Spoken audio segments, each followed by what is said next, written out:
अभी के टाइम में इलेक्ट्रिक व्हीकल काफी धूम मचा रहा है thanks to the powerful motor जो इनको ड्राइव करती है। लेकिन क्या आपको पता है कि इन इलेक्ट्रिक व्हीकल में डिफरेंट टाइप्स ऑफ मोटर का यूज किया जाता है। फिर चाहे आप बात करें टू व्हीलर या फिर फोर व्हीलर की, और इन सब मोटर की अपनी कुछ विशेषताएं भी है और कमियां भी, जिनके बारे में जानना आपके ईवी बाय करते टाइम काफी यूजफुल हो सकता है। तो जय हिंद दोस्तों, मेरा नाम है भोजराज और इस वीडियो में हम डिफरेंट टाइप्स ऑफ मोटर के बारे में बात करेंगे जो कि इलेक्ट्रिक व्हीकल में यूज होते हैं। तो यह वीडियो काफी इंफॉर्मेटिव और थोड़ी सी लंबी होने वाली है, तो वीडियो के एंड तक जरूर बने रहिएगा।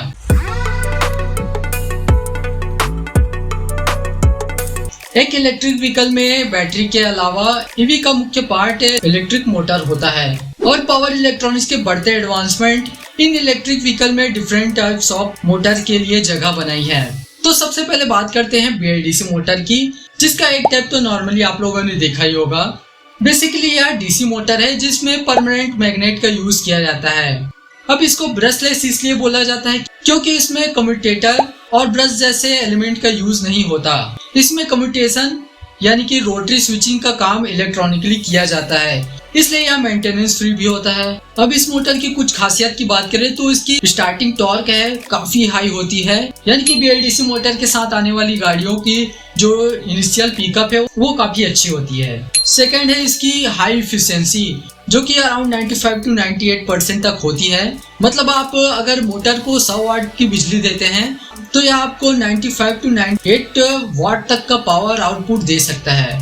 और यह हाई पावर डेंसिटी डिजाइन को अप्रोच करता है क्योंकि इसकी वेट टू पावर रेशियो वो काफी अच्छी होती है। अब इस मोटर के दो टाइप्स हैं।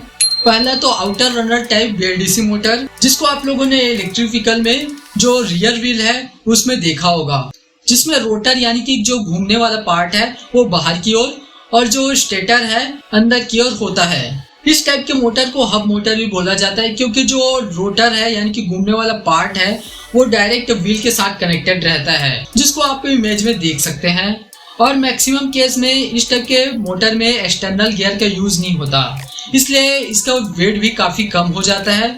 और एक्सटर्नल गियर ना होने की वजह से जो इसमें जगह है वो काफी कम घेरता है, क्योंकि देखो गाड़ी की डायमेंशन और वेट गाड़ी के परफॉर्मेंस में काफी प्रभाव डालता है।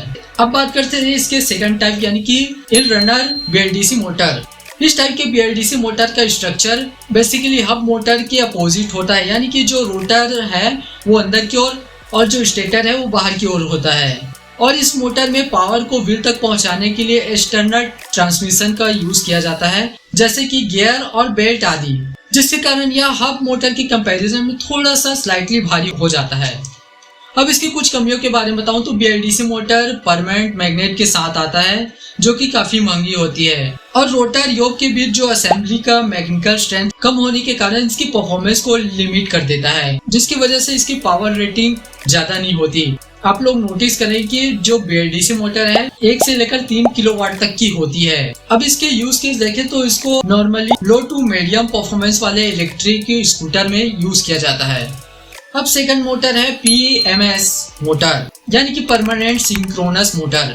PMS मोटर की बात करें तो इस मोटर के रोटर में परमानेंट मैग्नेट का यूज किया जाता है, जो कि कांस्टेंट मैग्नेटिक फील्ड प्रोवाइड करता है। और यह मोटर AC सप्लाई के फ्रीक्वेंसी के साथ सिंक्रोनसली काम करता है।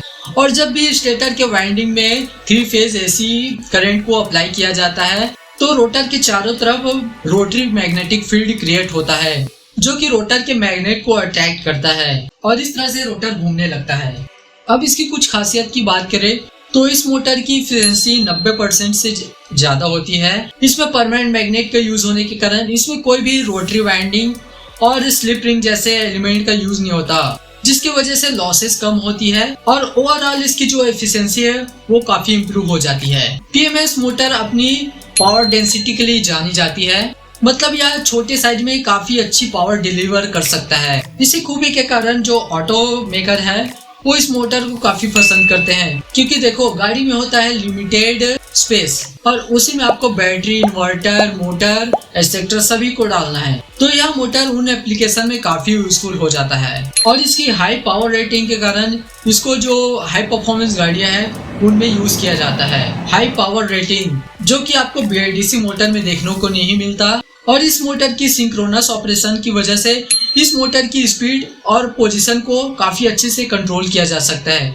जो कि गाड़ियों में काफी इंपॉर्टेंट हो जाता है। इसकी खास बात यह है कि इसमें ब्रेकिंग करने पर यह जनरेटर की तरह वर्क करने लगता है, यानी कि ब्रेकिंग के टाइम प्रोड्यूस एनर्जी को बैटरी में फिर से स्टोर किया जा सकता है, जिससे क्या है जो गाड़ियों की ओवरऑल एफिशिएंसी और भी इंक्रीज हो जाती है।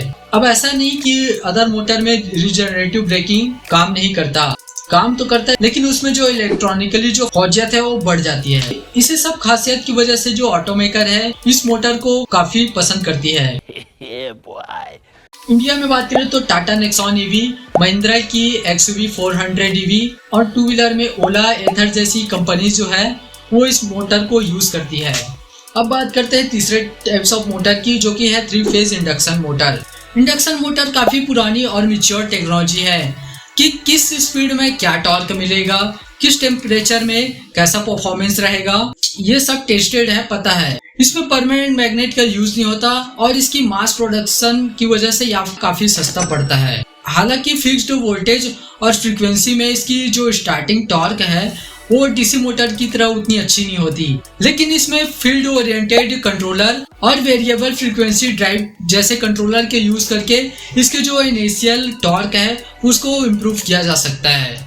जो स्क्विरल गेज इंडक्शन मोटर है उसकी लो मेंटेनेंस होने के कारण जो इसकी लाइफ है वो काफी अच्छी है और इसकी एफिशिएंसी भी अराउंड 90 to 95% है, जो कि काफी अच्छी है। अब इसकी ड्रॉबैक क्या है कि इसमें कॉम्प्लेक्स इन्वर्टर सर्किट की जरूरत होती है और मोटर को कंट्रोल करना भी अदर मोटर की कंपैरिजन में काफी मुश्किल होता है। टेस्ला का मॉडल एस एक अच्छा उदाहरण है जो कि प्रूव करता है कि इंडक्शन मोटर भी हाई परफॉर्मेंस कैपेबिलिटी रखता है। हो सकता है इससे टेस्ला परमानेंट मैग्नेट पे डिपेंडेंसी को खत्म करना चाहती हो और जो महिंद्रा की ईवा E20 जो है उसमें भी 3 फेज इंडक्शन मोटर का यूज हुआ है। इंडक्शन मोटर अपनी कम कीमत और लॉन्ग लाइफ की वजह से एक परफॉर्मेंस ओरिएंटेड ईवी के लिए काफी पसंदीदा ऑप्शन है। दूसरा बेनिफिट यह है कि यह कठिन एनवायरमेंटल कंडीशन में यानी कि अधिक गर्मी, धूल और ठंड जैसे एनवायरमेंट भी अच्छा परफॉर्म करती है। अब बात करते हैं मोटर की एक और टाइप की, जिसको स्विच रिलक्टेंस मोटर बोला जाता है। स्विच रिलक्टेंस मोटर के ही एक टाइप है जिसको OSR मोटर भी बोला जाता है। अगर इसकी कंस्ट्रक्शन की बात करें तो यह काफी सिंपल और मजबूत होता है। इसका जो रोटर है वो लेमिनेटेड स्टील का बना होता है जिस पर कोई भी वाइंडिंग या फिर परमानेंट मैग्नेट का यूज नहीं होता, जिससे रोटर की इनर्शिया है वो काफी कम हो जाती है, जो इसको हाई एक्सेलरेशन में मदद करता है। अगर इसकी खासियत की बात करें तो SR मोटर की रोबस्ट नेचर इसे हाई स्पीड एप्लीकेशन के लिए एक सुटेबल ऑप्शन बनाता है और इसको कूल रखना भी काफी आसान होता है। इसके सिंपल कंस्ट्रक्शन की वजह से इसको बनाने में काफी कम कॉस्ट लगता है और इस मोटर की जो स्पीड रेंज है वो काफी अच्छी है। टेस्ला की मॉडल 3 में इसी मोटर का advance technology permanent magnet synchronous reluctance motor का यूज किया गया है, जो कि टेस्ला की एक एंट्री लेवल कार है। अब बात करते हैं आपके ईवी के लिए कौन सा बेस्ट मोटर रहेगा। मोटर को डिसाइड करने से पहले गाड़ी की परफॉर्मेंस रिक्वायरमेंट, ऑपरेशन कंडीशन और उसकी लागत को लिस्ट डाउन करना पड़ेगा। उदाहरण के लिए टू व्हीलर जिसमें कम पावर की रिक्वायरमेंट होती है वहाँ BLDC मोटर एक अच्छा ऑप्शन है, और जहाँ हाई पावर एप्लीकेशन है जैसे performance two wheeler, car, buses, वहाँ PMS मोटर और इंडक्शन मोटर एक आइडियल चॉइस रहेगा। और बात करें सिंक्रोनस रिलक्टेंस मोटर की तो यहाँ अभी PMS मोटर और इंडक्शन मोटर की तरह उतना कॉस्ट इफेक्टिव नहीं है, और जब यह PMS मोटर और इंडक्शन मोटर की तरह टेस्टेड और इसके साथ जो गाड़ी है वो कॉस्ट इफेक्टिव होगा तब शायद गाड़ियों में इलेक्ट्रिक मोटर की चॉइसेस और बढ़ जाएंगी। तो ये रहे इलेक्ट्रिक व्हीकल में यूज होने वाले डिफरेंट टाइप्स ऑफ मोटर के बारे में। आपको कौन सा इलेक्ट्रिक मोटर सबसे ज्यादा पसंद आया कमेंट में जरूर बताइएगा, और वीडियो पसंद आया हो तो वीडियो को लाइक जरूर करिएगा ताकि मुझे भी चैनल को ड्राइव करने के लिए मोटिवेशनल टॉर्क मिल पाए। मैं मिलता हूँ अगले वीडियो में एक नए टॉपिक के साथ। जय हिंद।